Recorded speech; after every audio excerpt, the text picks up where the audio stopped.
Day 23, Friday the 13th, the original. Rated R, no shocker. I mean, look at the knife. Came out in 1980. It's an hour and 35 minutes. Now, I want my lovely wife and my Uncle Mark to hold me to this review if I botch it. Because you guys both love Jason, and I don't know why.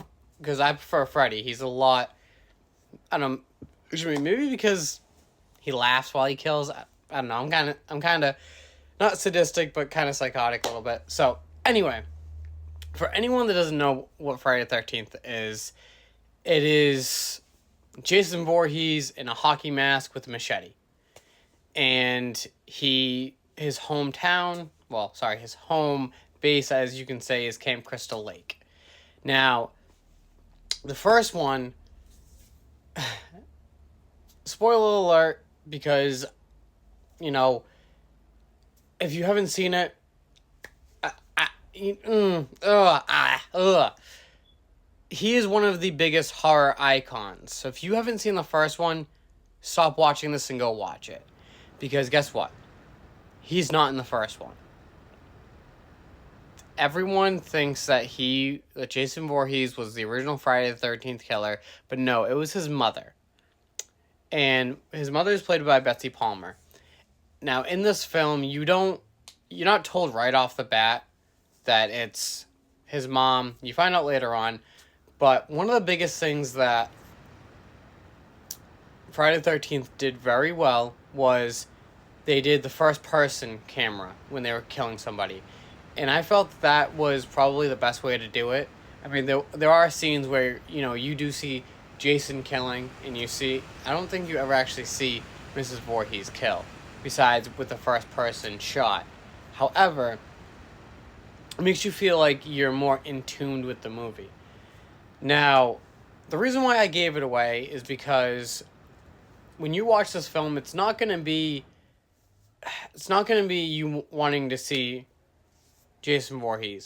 You're going to fall in love with the way that everything is shot. You're going to fall in love with the way that people are killed, the way that the characters are presented.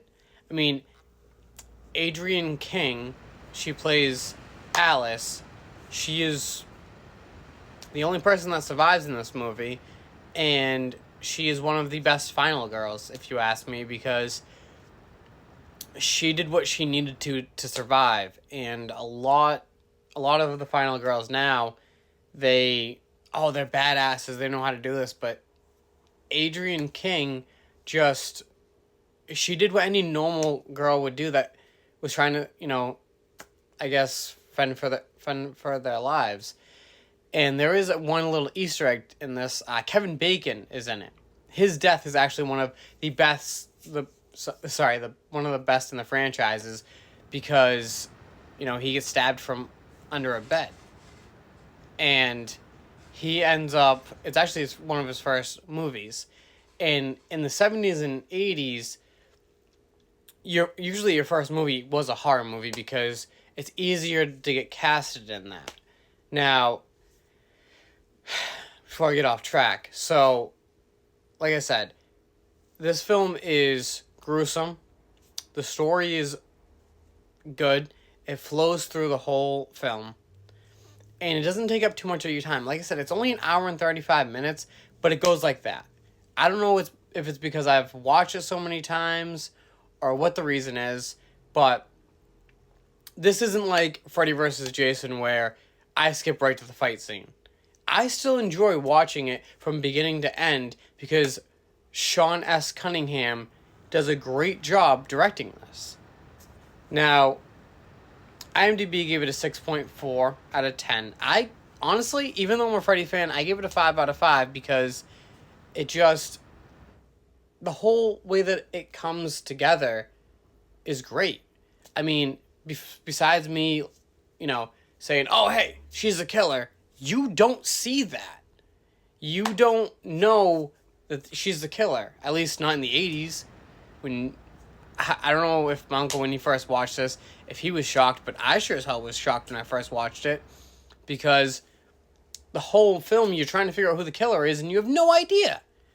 And it blows my mind. If you want to watch it, it's on Paramount Plus. I highly suggest you do, because there is so many sequels in this franchise, but only some of them are actually worth watching. And I highly suggest the original because, like I said, for a woman to be a killer in the 80s, ooh, she does it so well. And I wouldn't say seductively, but psychotically.